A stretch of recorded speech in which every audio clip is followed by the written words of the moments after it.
Sloss and Humphries on the road. Muggins and cream and Muggins, straight thuggin', living the dream. That's our intro. Fucking muggles. Tickling the clit inside your head to me. All right, thank you for tuning in to Wednesday's episode of Sloss and Humphries on the road, or Tuesdays if you're on early access. Yep. I've got Mark Nelson with us because Daniel is off in Scandinavia. Yeah, I take it, are these... With Gareth. What are these? Are these rescheduled gigs that have just never happened because of the pandemic? Yeah, so there was, when we done that hectic tour that was too much, it was actually meant to have more dates in it. And Right. they have been rescheduled to they're scattered between now and the Fringe. Right, okay. Or now in the summer.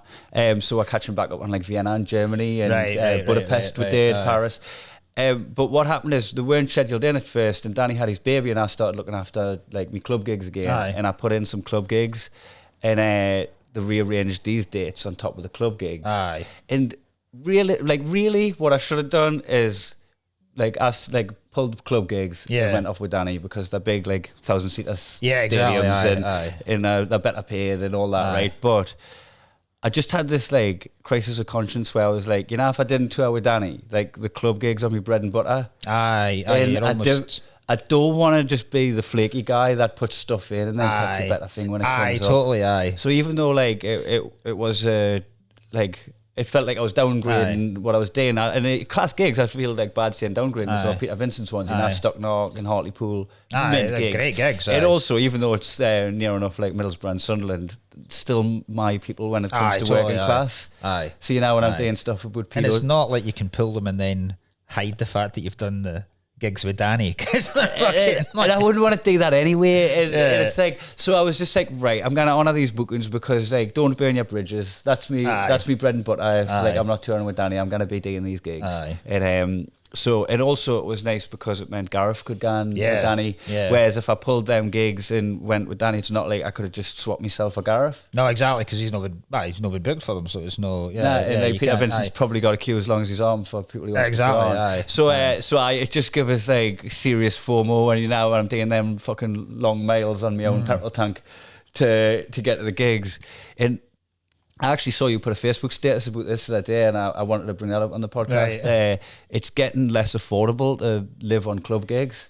Yeah, but I basically what I was saying was what had happened was because I've tried to put in more kind of doubles and stuff like that.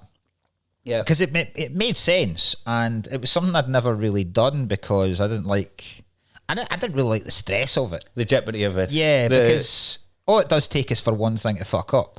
One person's late, one venue queue's massive, so that runs 15 minutes over and then you're struggling to get to the other one. And in London it kind of works. They've got it like clockwork. In the public transport, as much as we slag London, the tube's pretty fucking reliable, and if you miss one, there's 1-2 minutes time.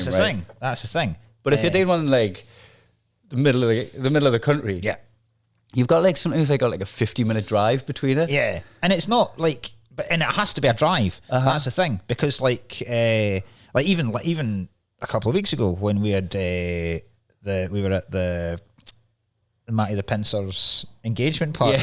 Yeah, set up. Pincer. I was in Blackpool and that was in Manchester, and I was coming over to just have drinks before that. And even Manchester and Blackpool aren't that fucking far away. But the train takes an hour and 40 minutes. Aye, and if you miss it, you're fucked. Yeah, because the train system in this country is so shit. So you have to drive. And then... Because all it takes is it to start a bit late, the MC to overrun. Exactly. All these things happen 9 times out of 10. Yeah. So the idea was I'd put in more doubles and stuff like that. And then get a car. Now... I prefer to leave the car at home, so wife and kids. Yeah, they're not stranded. Me too, right? Because they've got my wee boys get football on a Saturday morning, so it's a nightmare to get him to football again because public transport in Glasgow's utter shite. I love that. I'm getting me too. We can't get Peggy to Lynn Park. She loves it there. She has to go to Greenbank. So I was doing a thing where I'd never considered getting a hire car before, and started getting hire cars, and I was like, fucking hell, these are all right, these are pretty cheap. So £26 a day, and then I went to get one yesterday for a trip I've got this week, and it had gone up to £150 a day. Bank holiday weekend. no, it's nothing to do with that. I was like, how the fuck has this happened? So I put a thing out and said, does anyone know why this is going on? And then tons of people get back to me. And then I started reading up on it. And it's like, there's like no cars in the world at all just now. There's just no fucking cars. They're not making more. So to get through the pandemic, a load of car hire firms sold their entire fleet to keep afloat, right? And since then, like if you order, this happened to my sister as well. She ordered a second-hand car. There's no hire cars available. It took 8 months. No, there's no cars. There's no cars. There's no fucking cars. And it took 8 months for her new car to come, second-hand car to come. Shit. And nobody. It's because they're taking. I don't know whether it's a COVID. I don't know what COVID have got to do with it. But there's something about. Every car now has got a chip in it, right? There's some chip that gets made. I don't know where the fuck it gets made. Russia, probably. Yeah. Right, they make this chip and it goes into every... Realize the problem. Yeah, it goes into every car. Now, because no one was needing cars when the pandemic was happening, no one was ordering a new car because everyone was ordering from home. These companies that made the chips stopped making them for cars and started making them for laptops instead because the demand for laptops exceeded everything because people were all from home. Now there's no fucking car chips, so there's no new cars. So nowhere has a car. Okay, let's just regress, man. Let's start knocking up cars with a choke. Remember that? Remember a cool day when you had to pull the choke and it give it a bit more throttle at a base level. But I don't think that about, because I remember I was getting a lift for a guy one night and his car broke down, and it was the key system that had broken down. But if you can't, because everything's electronic on it, if you can't get it to start up, you can't do anything with it. Like the doors wouldn't open, the boot wouldn't open, the hood wouldn't open because it's all in this one central computer. Did you hear about Danny's Tesla where it started like moving his seat? No. Mate, he was fucking driving along, his seat would just bzzz to the front, just playing him back. Fucking lane assist would start pushing him in that. Like Knight Rider. Mate, it's just it got a mind of its own, and it turned, dude, long story short, because we've covered it on the podcast, but you'll not know about it. They started building houses next to his house in the plot of land, chopping down trees to make room. They like sent him a letter, 13 trees are going to get chopped down. Well, isn't that the habitat for fucking families of squirrels? And the squirrels looking for somewhere else to live in the winter found a way into his Tesla. And he took these squirrels. He took these squirrels to London and back, and they started operating it. They started operating his car like fucking Ratatouille. Oh, that's class, isn't it? Oh man, I wonder what happened to Tesla now that Elon Musk's got a new hobby. Like, do you think he'll just fuck it off and just go, I've done the car thing? Well, surely he has nothing to do with any of it. Surely he's just the face of it that just fucking walks into the factory from time to time and does press shots and all that, right? I don't know. Like, surely... Like the way Jamie Oliver used to do his restaurant. Exactly like he had that. no fucking idea what was going on in the Glasgow branch, Jamie. He's looking around going, this is outgrown me. Yeah, I've got fuck all to do with this. Like, didn't that happen at one of his... He got, like... There was a coup to get him out of, like... Was it PayPal or something? Like... Oh, really? Some old company that he had, or, like... There was some old... I read his book that was, like... written by a journalist that he'd hired to write his book for him, you know what I mean? Like it was the Elon Musk's eye view of Elon Musk from someone else's point of view. Yeah. So I've read that, and like he got like cooed out of his own company, right? Because I'm guessing that he's like, when it becomes a company and people's jobs are there and people are like fucking functioning without him, they're just like, come on, I'll deal with this muppet. Aye. So I'm imagining all of his operations act like that. Could run themselves. Yeah, like he's going to get into Tesla and probably just shout at a few CEOs to do it a specific way and then just fucking whack off into the sunset with absolute chaos for people on the shop floor. That happens in pretty much every Batman film. There'll always be a scene where Bruce Wayne has to meet up with the fucking board of Wayne Enterprises and Alfred has to talk him to going into it, and he's going, listen, I get it. I get you're doing the Batman thing. You still got a fucking company here. And then they're all sitting around going, we don't need this fucking Batman cunt at all. Like, absolutely. Especially the fucking latest one where he's just an emo. At least he made an effort with his fucking suit and tie on the previous ones. Like, he looked like he could run a business, you know what I mean? The cunt looked like, he definitely looked like he inherited the business from his dad in this one, which is, I guess, more true to the plot. Aye. That's class. Squirrels operating your car. That's amazing. I mean, I fucking rejigged the story that damaged the car to the point that was saying that. But like, I quite like the spin of the story where they're pulling levers and shit. Like when they hotwire a car and they're just clicking wires together. What does this do? So I took them to London, and when he got back and got the mechanics in and all that, right, the Tesla engineers like took it away. I think they had to fucking, because they couldn't move it, they had to fucking airlift it like with a crane over his fence and shit. There was no squirrels in there, but all the shit was there. Aye. So the squirrels had got to London, and there was squirrel graffiti. I know what. Fuck you, Sloss. Just etchings of like acorns and that scratched into the wall. Bringing down a cat with spears. But they moved to London like Dick Whittington. There's a bunch of Scottish squirrels just cutting about Victoria Park, getting wide with. Oh, that's fucking class. So let's try and cover what we've just done. Twitter getting bought by Elon Musk, is that going to change anything? Is there any reason to be bothered by it? I don't think it will make any difference at all, because it's not like Twitter's a fucking shit fire anyway. So how can any one man make that god awful site worse? Have you not seen the Doug Stanhope routine about the King of Thailand? No. So he's banned from Thailand for saying something about the king, right? Like when he was on his tour, and he got they had to pull the gig and cancel it because he said something about the King of Thailand. And he just went off on a fucking tirade about the laws and the fucking human trafficking and fucking shit that's going on in Thailand, right? Yeah. And he's like, "Oh great, you're king of the shit heap." Oh good, I'm king of the dumpster.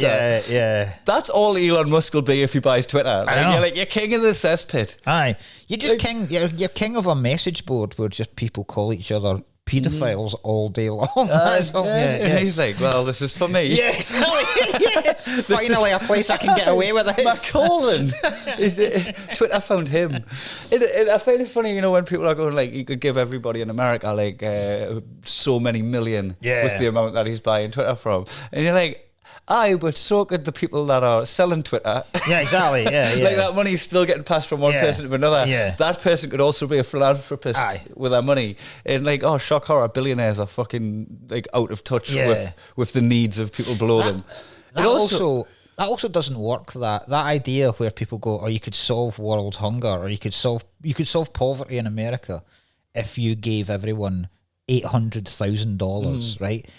Very, very few fucking people are going to go, right, that's me set up now, $800,000, I'm going to invest, I'm going to put a deposit down. They're fucking it off the first weekend. That's not... Ali Adain's making dealers rich for the first while. Vegas is going to be mental that weekend because everyone's got 800 grand in their pocket. So it also, if you're asking Jeff Bezos to give everybody if you give everybody £250,000 of your money, right? That means all of your workers will have $250,000. Yeah. Do you think they're turning up to work on Monday? Exactly. He's literally laying off. He's laying off his entire infrastructure. It's in his best interest for people to need money. Exactly. You're asking the wrong guy for help. Yeah, that's a good point. Nothing would get done if everyone had a shitload of money.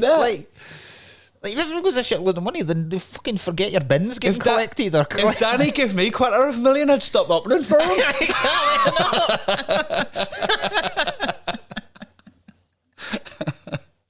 Amazing. But I don't think. I think the main worry that a lot of proper left wing people have got is that it'll bring back Trump, and suddenly every evil person in the world will be allowed on Twitter, and you'll be able to say whatever you want. Aye. And there'll be no stopping anyone from fucking just... It'll just be make Twitter great again. It's just the Wild West. Yeah, exactly, Cause that's what we've talked about on the podcast before, when we'll look back from a future generation, when we're old and our grandkids are in charge and all that, right? And you're ashamed of the things that were let slide in your era. When you look back and you used to hit children in school with a stick.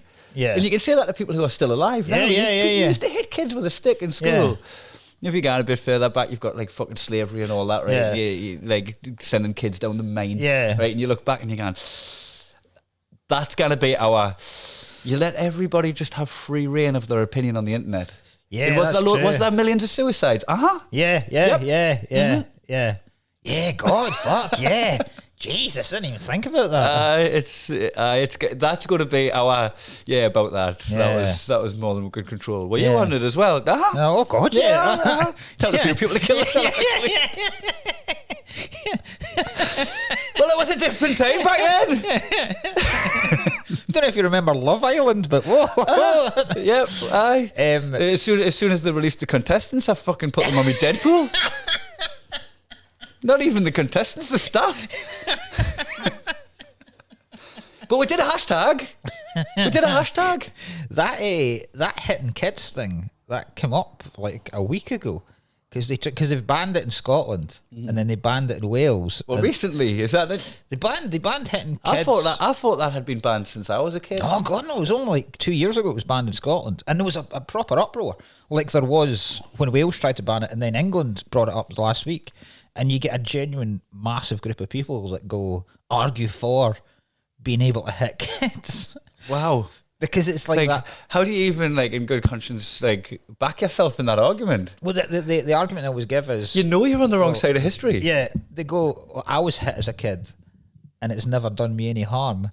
And you go, but clearly it has because you now batter kids. Like, that's not... So, like, the evidence is right there. Over what a piece of shit you are. Yeah, it's a self-fulfilling prophecy. Yeah. It doesn't mean no harm. I've just got a bloodlust for children. Yeah, but aye, that's like, only 2 years ago it was banned in Scotland. And then Wales were shortly after. So like Wales were shortly after, and then I don't know. I was wondering why you went to fucking Wales Centre Parks for your getting in that last weekend. What people do this Monday? That was more holiday for me and Amy than the kids. They had a holiday from their freedoms. That's so funny that you can travel to hit your kids legally. It's just the concept of that. You can get them in the car. Yeah. Well, you know how people go over to get free, cheap drink in France? That's England. You could just take a van full of kids down. Do your backy run. Get to Carlisle and kick fuck out of them. What a world we live in. We're not really we're not in the future yet. No, we're still ironing out a lot of the kinks. Aye. for the kids to look back and go, Granda. Yeah. Did you not stand up for that? Wait, I had a podcast where we talked about it. You know, if you raising awareness, you can probably. Podcasts, everyone used to do them. You're trying to explain podcasts to a kid. Everybody had one. And you allowed opinions on them, huh?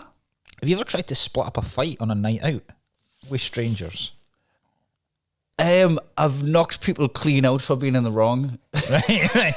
That's a hell of a leap from what I just asked. But have you ever tried to stop violence? I've escalated violence. I've absolutely escalated it. There was a one where I just saw this fucking lad getting ragdolled off two people in front of his lass. Right. And they were like, they were in trackies and he was on a night out. Oh, shit. And he was on a night out with his lass up, both polished up and that. And the lad put up a good fight with these two fucking like hooligans. And then his last dusted him off and walked away. And I'd got there as it was I saw it happening. And I got there about to split it up, and it kind of split itself up. And then I just followed these two lads on, and just as a joke, just went, he nearly got the better of these two daft cunts, right? And he just went, he wants some I just fucking KO'd him. KO'd him on the spot, and Brozzy just dived in, got his mate in his headlock, and just went, stop. Amazing. Stop, mate, and Gav put the kid in the recovery position and we whacked on. Fuck, he properly knocked him right out, man. Gav stopped him choking on his tongue and fucking checked his pulse and that, and we left.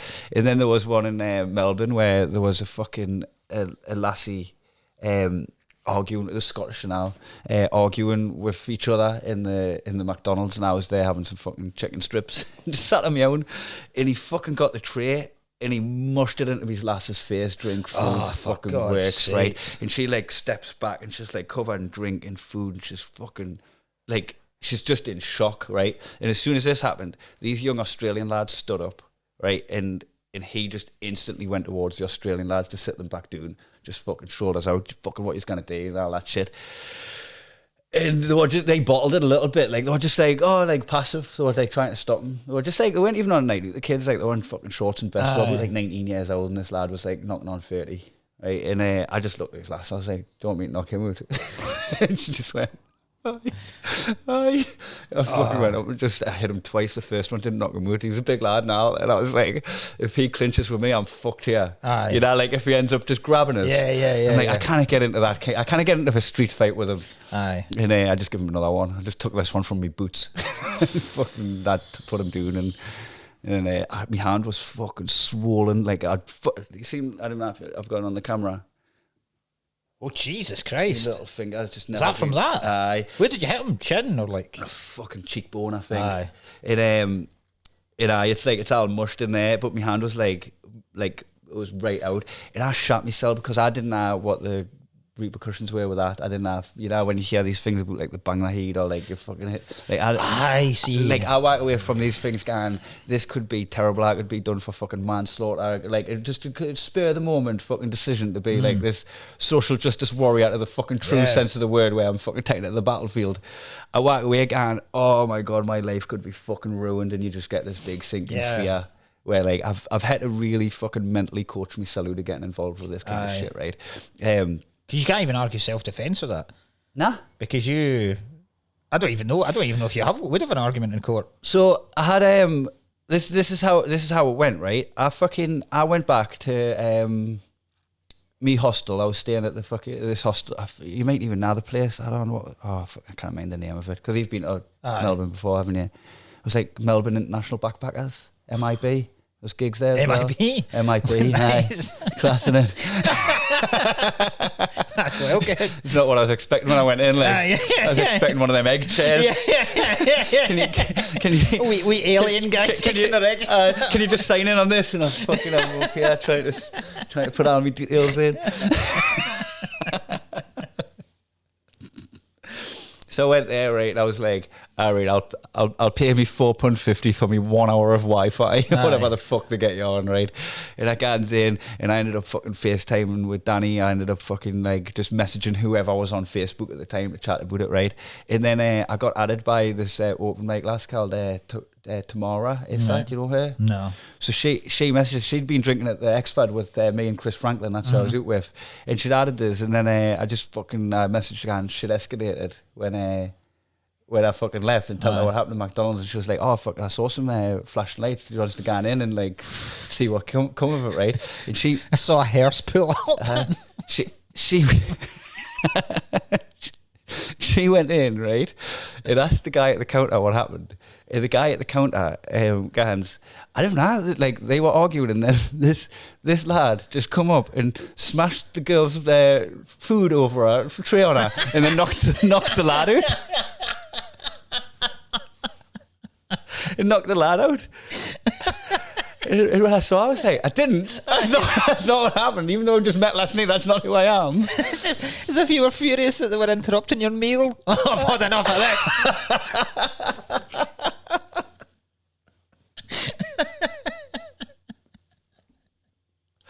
I was fucking beside myself. I was like, right, this is getting worse for me this night. But apparently the ambulance come for him, and she got in with him, right? Aye. And I was like, I kind of got to hospital with my hand. My hand was fucking broken, right? But I was like, I kind of got to hospital because this lad's in hospital. And it's a fucking 2-piece jigsaw puzzle. Aye. If he sat there with a fucking broken orbital, and I'm sat here like, Yeah, there's not going to be a usual suspects penny drops moment where a policeman just goes,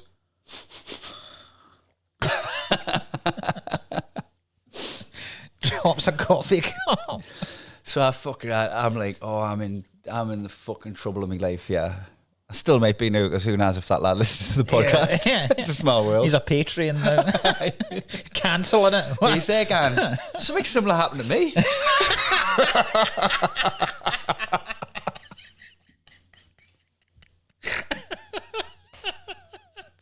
Well, he's not going to want round 2, is he? Let's be fucking honest. Like. So So I fucking just spent my whole time with this fucking swollen hand, right? Jesus. And anybody that asked, right, because I was just so shit myself that I was going to be in trouble. It was fucking 10 years ago, right? I'm so shit myself that I'm going to be in trouble. That even like Dan Willis, who's running the gig, I'm spinning me lie to him that I got out the car and my mate slammed the taxi door thinking I'd get out the other side and my hand was still on the frame, right? I was like, I'm not going to be part of this story. I'm just going to fucking head doing it. And it was like a couple of days in, Dave Haddingham just went, go on then, son, tell us about your hand. I'm on to you. Aye. Christ almighty. See, that's that. You're like that. You're taking a... Sometimes... I've never really done. I've seen people step in with an argument where it's between a guy and his girlfriend. The last always ends up siding for That's the lad. the thing. That's the problem. Yeah, I'm never doing it again. I done it in two North Down when I was at King's Cross. I was watching Tom Horton do his preview there, and I went outside and there was this is what happened, right?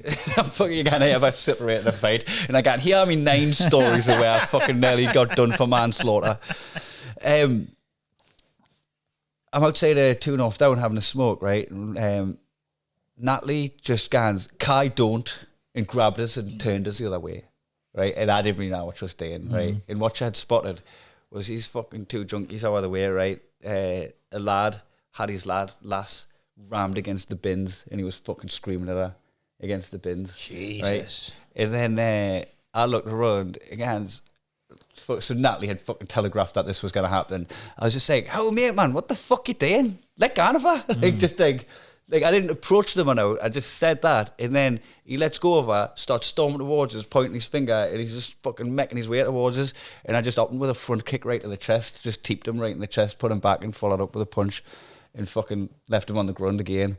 Went back in, finished me paint and fucking left, and there was a couple of cyclists dealing with him on the floor. When I fucking come out, I was like, again, that fucking fear where you're like, what are you doing? Yeah. How's that your fight? But you know when somebody's fucking belting towards you? Aye, at that stage. In London, like fucking knife crime and shit like that, you just don't even think. You're just like, I'm going to... See, that's the thing. Like, whenever you see stuff, because there's always YouTube videos or like the Daily Mirror or someone will pick up on it where it's someone getting hassled, be it like being sexually harassed or being racially harassed on the tube or on a night bus, and there's always a massive amount of comments that go, look at the rest of the passengers doing nothing, and you go, but what the fuck do you like? Look at some of the passengers, for Christ's sake. Like, half of them are kids, half of them are like people coming in from fucking night shift. All of them don't want to get stabbed. No, exactly, because it's for all the have a go heroes that it's worked out that they've gone,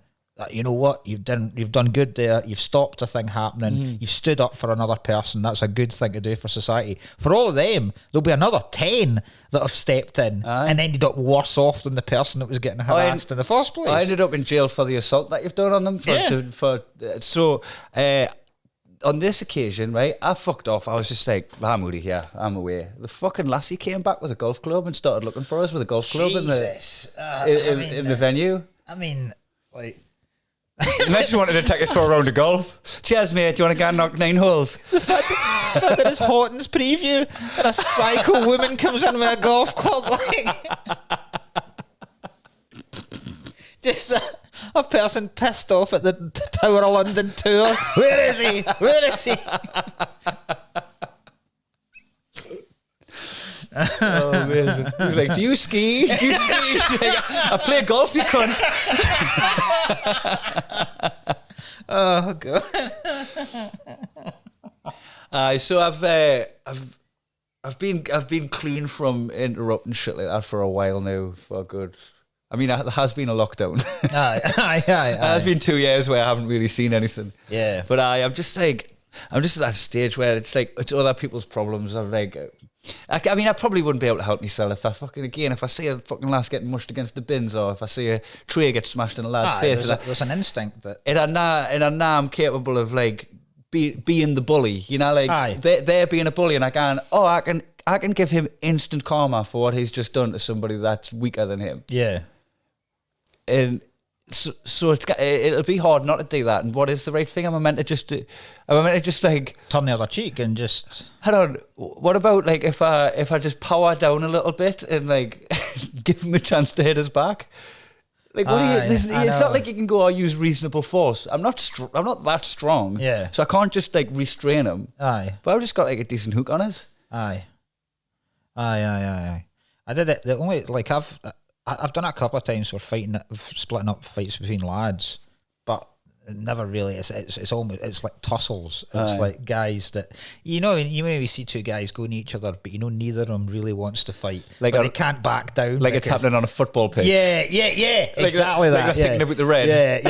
Yeah. There's a hell of a lot of putting their heads together and like staring at each other like that. They didn't want to be suspended for the derby. Yeah. There is a lot of that. Like I've seen a lot of them. I always just witness them. Like I never really. There was once I remember one was me and Ray Bradshaw, another Scottish comic. We'd been down doing Jongleurs when it was in Camden, and it was a night where they used to give you like a bar tab, and because this was one of our first. It was one of my first times down with another Scottish act for the weekend. So we were like fucking. So it was an actual tab. They didn't just give you the tokens. No. The beer tokens. Normally they would, but this night. Well, it was an absolute belter. I feel like gigging with Jim Smallman or someone teetotaling. You're just like fucking yes, lad, me night it's sorted. But this night they were basically just saying, I don't know if it was a new manager or whatever. That's probably why they went under. But which Jongleurs was it? Camden. Yeah. And they just said, listen, if you want to drink at the bar, just say you're one of the acts. So we'd been doing this, and we'd had a bit, and then we'd started to say to other people that we'd been speaking to. Mm-hmm. So Ray had a couple of pals down there, so we'd said to them, just say you're one of the acts. And then we'd started to get talking to folks. This was when folks still hung about after the gig, so it was like a nightclub and shit. So we're just going, fucking just stay you're one of the acts. So suddenly this bar tab's getting run up. And then there was a fight that night, and I don't really remember it. And then Bradshaw told me the next day, he was like, it properly got Wild West kind of shit. And we were both kind of trying to just keep people. We weren't a part of it. We're just kind of trying to keep people apart. And is that how it becomes Wild West? Because you're trying to keep people apart, but then you now have somebody just like knocks into you and spills something. And then you turn around. Now you want to batter him for a completely separate reason to what started. Exactly that's how it happens. And it starts off with two guys, and then one thing escalates and everyone's fucking involved. Because you're not gonna in that situation be like, oh no bother mate, like there's a lot of stuff going on. You went, how are you meant to see me here? All of a sudden you get hit with a fucking chair from somebody else. But he says he saw a guy pick up a chair, and then he says he just saw me grab the leg of the chair and just pull it down and just go, no. And then it was like one of the coolest things I've ever seen. Not me lucky chair. You brought it with you from home. Your best carpentry. There's a chair everywhere with us. Aye. Gear change. Before the podcast, you were telling us about your young'un deleting some shit off your phone.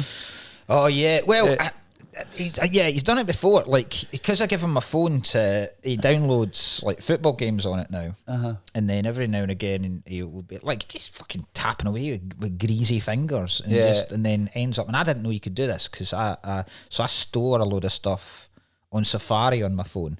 So if I'm reading a website, you actually bookmark stuff. I don't even bookmark it. That's the problem. I just leave it as a tab open. Oh shit! You've got open tabs. I've got open tabs.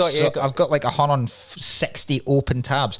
Does that not make internet gone slow as fuck? Like when you're browsing? Probably, aye. Yeah. I mean, it's stupid because it'll be the most, like, every now and again I'll be sitting on a bus or on a train and I'll go, right, I'm going to go through this, and I'll scroll through it, and it's just fucking shit that at the time, and I don't even know why I've saved it. Yeah, somebody sent it as a link, you didn't have time to read it, but you were like, if I pop that open, it'll be there when I'm sat in the megabus. Now here I am. Exactly. It wasn't worth clicking. Yeah. But I need better friends. But when you lose it, you then start to make a scenario in your own head that stuff was utterly crucial.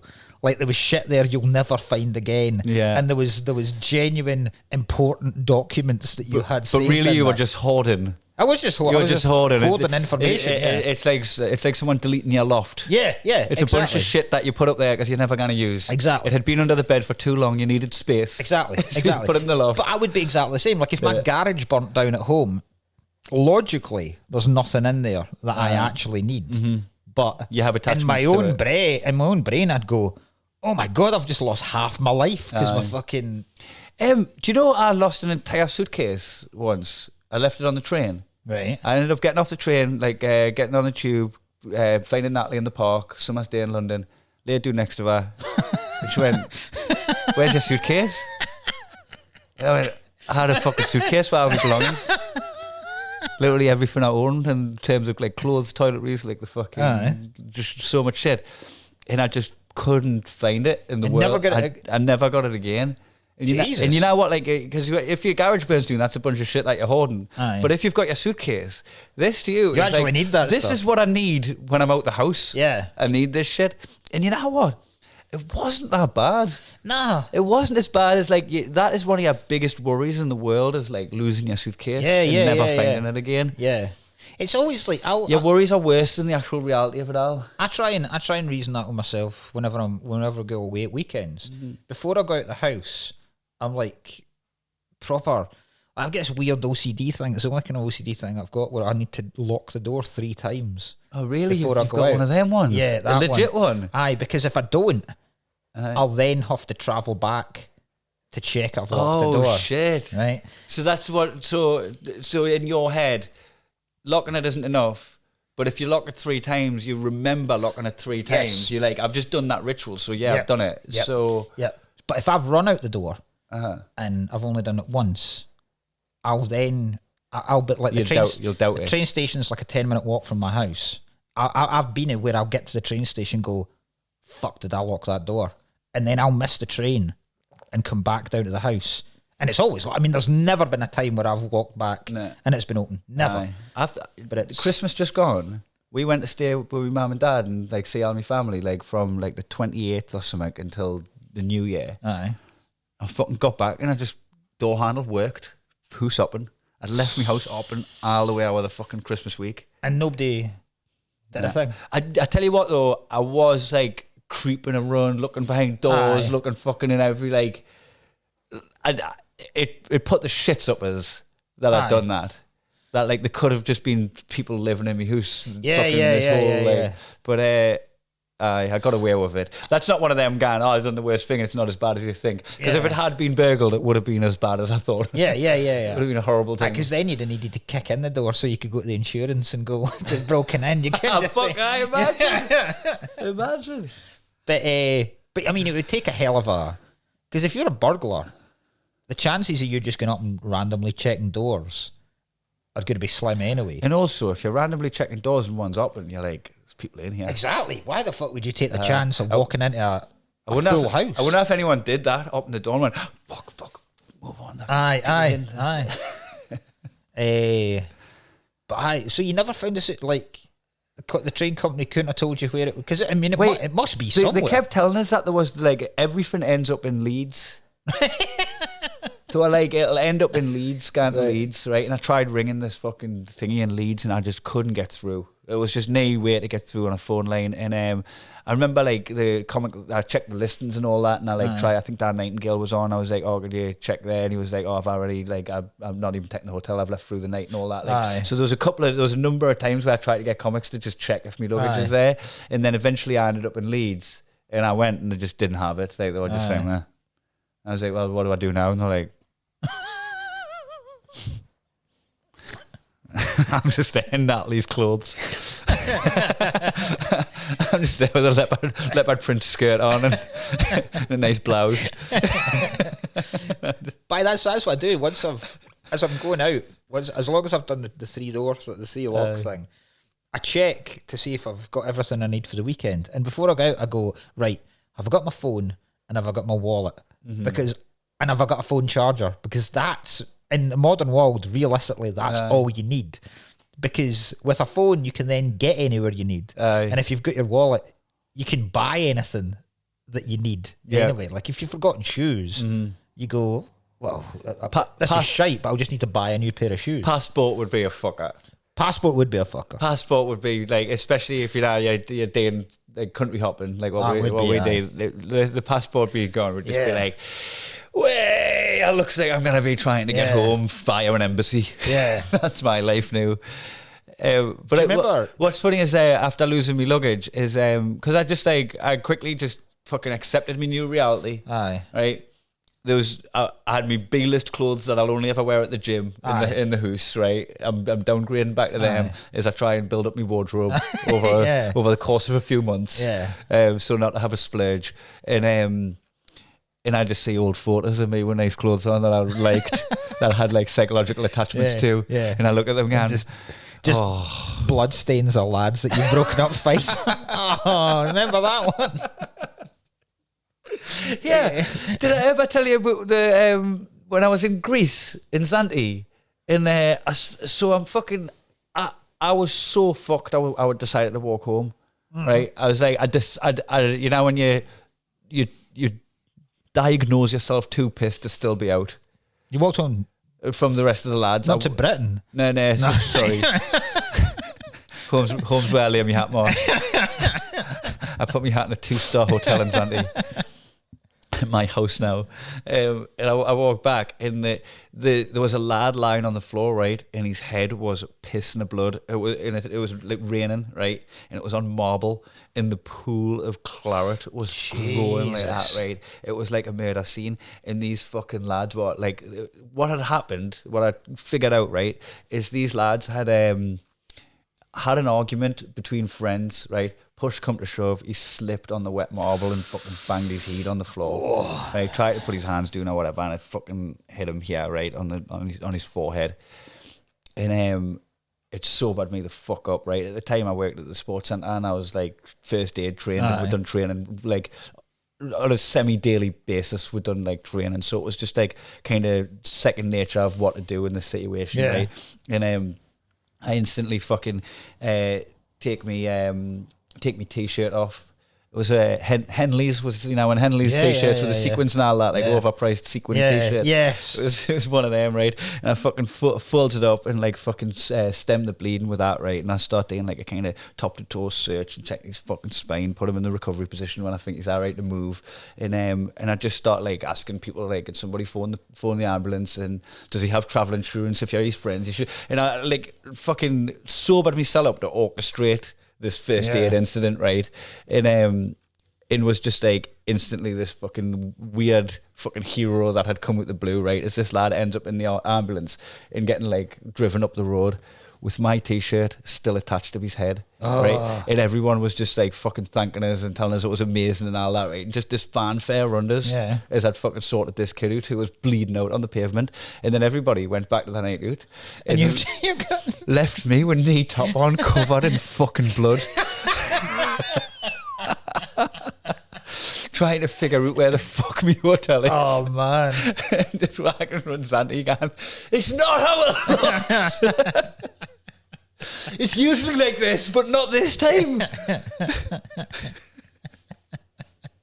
Why?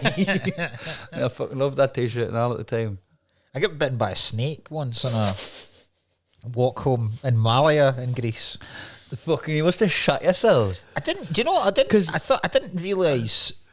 I initially didn't realise, because again it was a kind of thing. It wasn't that far a walk. I knew where I was going, but like when you came off the strip, our hotel was kind of over that way, but you had the roads went right the way around like that. So it was. I mean, it was like a good fucking 25-minute walk. Whereas there was a field, but it was like a dry grass field. You could just walk over like that. I've seen you do this on my stag do. Yeah. You said, who needs roads? And you just walk off just over the prairie. Yeah. So I was like, that's going to take at most 10 minutes for me to get right back to that hotel, because I could see the sign on the top of it. So I started walking back, and then I just felt this thing right on my ankle. And I thought it was like, because it was quite jaggy grass, I thought it was just a particularly bad bit that I'd get in. Until you felt like a ball and chain behind you as you're walking. I saw the snake fucking going away, and then just got back in. And it didn't poison it out like that though. Just I get back at like 3 a.m, so there's nowhere open. So I just went. It looked. I mean, it was pulsing and it was red, and I could see like a punctures. But then I asked the guy at the bar in the hotel the next day, the specialist. It was like it's like probably just a grass snake. I seen me make bit by a snake, and it was on his stag do in Albufeira, and it was when the animation team put like shit on, like the fucking get birds flying across the bar and all that. Yeah, and got, like, yeah, different yeah. animals. It's probably against the law in most countries. It's probably like seen as cruelty to animals, and not kept very well down that, right? Yeah. But while we're here, and they got the stag up, and they put the fucking snake around the neck, and they're like, "Oh, it won't bite or anything." And he was just like holding the snake, doesn't give a fuck, and then it just fucking latched onto his arm like that. Jesus. And my mate just went, "I thought you said they didn't bite." He panicked out, just more upset that he got lied to. Like, what is, can't believe anything that comes with your mouth. It's not the venom, it's the betrayal. You're the snake.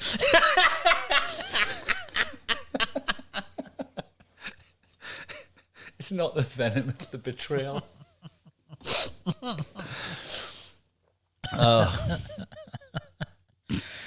So your youngin fucking deleted everything off your phone because you cannot even be mad at the youngin. No, it's not his fault. Entirely not his fault. Because I was hating her. But so like this morning I've been on various doctor phone and shit like that where they like recovery things. But like you then go, because these kind of things, it's like with everything on when you download programs from the internet, it goes, I will do that, and then it does it, and then you go, right, we've got it all here, but to see it, it's going to cost you 80 quid, and you go, is it what? I mean, like, that's a year's membership to Dr. Phone's recovery service, and I'm going to go, that auto renews when I forget about it. Yeah, I'm not going to need you again, Dr. Phone, this year, so. I deleted my dad's uni work off the PC once. Oh. When he got made redundant, and he was using redundancy money to put himself through uni. And I was trying to like upload some fucking flight simulator, TFX or something like that. And it needed more storage, and I just thought I was like deleting shit, like, because I was just figuring out, like, I think it was like on DOS or something, like, I was figuring out how to like create more memory on the computer, and I accidentally fucking wiped Ali's. And he couldn't get it back.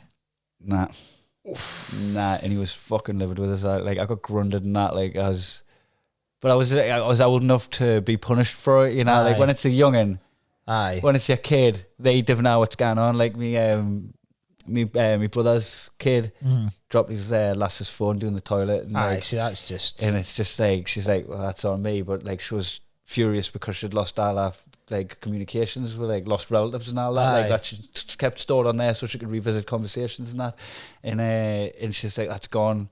But like, I cannot blame the kid. No, of course like, not. It's not the kid's fault. You can't give a kid a phone. That's the. But when you're teenagers downloading TFX so you can do fucking loop the loop in the TIE Fighter, TIE Fighter, the TIE Fighter, you know that. you know that government aeroplane, the TIE Fighter. Yeah, the TIE Fighter. The RAF TIE Fighter. I had a go. I was around Tom's. Typhoon is what I was looking for. That was the aeroplane. That was an actual plane. Because it was called the Eurofighter at the time, but it got renamed to Typhoon. I was around at Tom Stade's the other day, and he was showing me the Oculus. Oh yeah. So because I've been like humming and hawing as to whether I get one, and then since I was round there, I've been searching, is there a such and such a game for? And it looks fucking it's so good. Like, Gav's got mine at the minute because I was just going to be collecting dust while I was in America. I'll get it back off him and lend you it. Oh no, I'm getting one. Like, cool. I'm definitely getting one, man. Get Vader Immortals. Yeah. Fuck me. To be right, there's a fucking rock over there or whatever, right? And you just hold your hand out. Yeah. And eventually it starts vibrating, and then you just fucking that's cool. Yeet it and knock a fucking stormtrooper off his hover bike, right? But I didn't. You can like get guns off a fucking stormtrooper's hip and then fucking fire at cunts. Your lightsaber's doing there, and you can just reach and grab it, whatever hand you want to grab it with. Aye. Because it was a boxing game he was showing me. Aye. And because he was like saying, I just do this in the house now. And then so I was like, I wonder what other sports games there are. There's like there's a baseball game. Oh, nice. Where you can swing, pitch, field. There's bound to be golf. There's tons of golf ones. Man. Then there's a climbing one where you climb. The golf one, you've just got to read Tom Horton's gig. I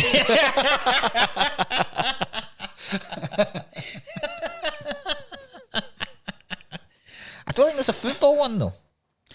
Because everything's at my body, isn't it? It's all everything. your hands and your head. That's the moving parts. Because everything I searched, whenever I searched, is there a football game on the Oculus Quest? Yeah. It would bring up American football.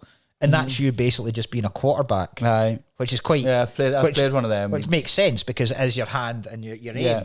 But how would you do a football game? Because it would need to be like it would need to be an upgrade, and they'd need to have sensors that clip your feet as well. You're going to need feet ones. Yeah. But And then how good's it really going to be? Because if you're running down the wing, you're going to be running on the spot. So Shall I tell you what I didn't like about the boxing one, and it would be absolutely the same if you do the football, is like it never feels the same if you're punching the air. aye. If you're shadow boxing, if there's no resistance Yeah, on your fist, you're going to get that with a football if you're doing like air kicking. Aye, exactly, yeah. It's not going to... Yeah, because you can't put your foot through the ball, so it's like, yeah. Yeah, or like even getting the spin on it, like all the technique relies on a bit of resistance. Aye, you're right. I didn't even think about that with the boxing. So it would, I think with football, it would be like a lot of technology for a little bit of an underwhelming experience. Yeah. So they've probably just went, unless we can have a bunch of other shit. Like if they bring the feet into play for a bunch of other stuff, like snowboarding would be pretty cool actually. There is a snowboarding one, but I don't know how it works. Or would snowboarding be cool though? Would that be again like the way you put your hips into it and the way you move your body? You're probably just going to end up stacking it more than you would on a snowboard. Because again, you're not meeting resistance. Aye, because So you surely just overcompensate for a bunch of shit that should be coming at you. Because surely with snowboarding, the contours of the snow dictate how you move on it. So like you're saying with the resistance, if you hit a bit and... Yeah, because your toe edge and heel edge, like if you're slamming the brakes on, you need to really like fucking turn the board. Aye. And you're not going to be able to turn the board without gravity. Aye. So again, there's what else would you need your feet for that would actually be good in this? You know what? Take it right down to basics. Moving around the area that you're in. Aye. But then again, they can do that with your head. You can do that. If you walk over there, it knows to move you around the area that you're in because your head's moving. So that's already sorted. Aye. I mean, there are certain things that it does do well with. Would you like the the haptic suits on Ready Player One that can create pain sensations around like where you get hit? Would you like to have actually real world repercussions for impacts that you take? That's interesting. Because you're never going to break your ribs with it. No, but you'll get like a little like. Aye. I mean, the realism it would bring would be absolute class. It then just depends afterwards if it becomes too painful. Have you watched porn yet? I've not. No, I've not. I've only tried the two times I've tried one. 3.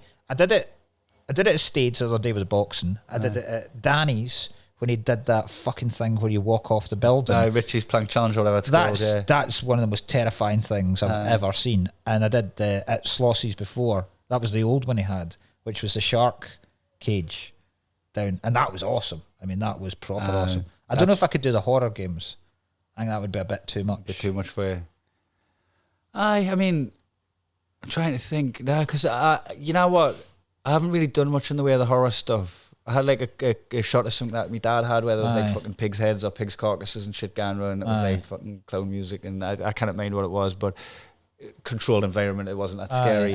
But then when I think of like how fucked up Resident Evil had us just on the telly, when I'm sat in the dark with it on the telly, and there was moments, and actually just playing it on a screen. That's like there's moments after the dollhouse where like I had to fucking just gone into the kitchen and just remind myself what real life is, and then gone back into it just because like I was so fucking captivated by the whole experience. If they got that level immersive, that could properly fuck with you. You would have moments where you just wanted to take it off and go right, just a second, mate. But bizarrely, because I've always fancied one because the kids have had a go at one, and there's a Jurassic Park one where you come across a dinosaur and it bends down and it comes right up to you like that. So the kids loved that, and they loved there was a bizarre one where you could just visit different countries. And you could just wander about like a beach in Hawaii. You can go. There was like a documentary one where it like takes you through the rainforest and all that. Yeah, so you're going down on a canoe doing the Amazon and shit. So they loved that, and there's loads of kids games on it that look pretty cool. Like there's one where you like run a farm and you walk across and like feed chickens, and I know like the kids would fucking love that. Yes. The thing that sold me was I didn't know you could watch films on it. Oh yeah, I didn't do it that often, but there was a couple of times where I just put doing the yoga mat and lay on my back, because the only problem with it is it's like it's a bit heavy on the front of your face, like that, right? But I lay on my back and looked up and put the screen up there and watched, like, you know, short stuff like Explained on Netflix. Yeah. And you're just lying there, just watching it, like, in this fucking vast. It's a bit like being in the biggest cinema in the world. So but they haven't quite got the HD quality to it yet. So when you're watching something, it's like it's grained. Yeah. It's like if you've got your projector on the wall and you go right up to the projector and you can see the little squares or the pixels. I quite like that. Yeah. I like, because I've got my wife brought me a projector from Boston last year, and we were watching the Old Firm game the other day on it, and I like the wee bits, the wee contours of the wall and the wee dirty bits, and like it feels like a proper. Yeah, there's something a little bit. Like it's vinyl to you. Yeah. It's like you like hearing the scratches on a record when it comes on, and like before the music starts, you can hear the thing spinning. Yeah. I really do like that. Yeah, it's got the same qualities. Yeah. Nice. Fucking hell. We're flowing through this podcast, mate. It fucking gone by quick. Have got anything? You got anything you need to plug? Do you want to? So is this going out tomorrow? It's going to go out right now for our Patreons. Right. So I've still got early access, but like, I'm releasing my special tomorrow. Oh, amazing! Yeah. On YouTube. So you can get it on YouTube.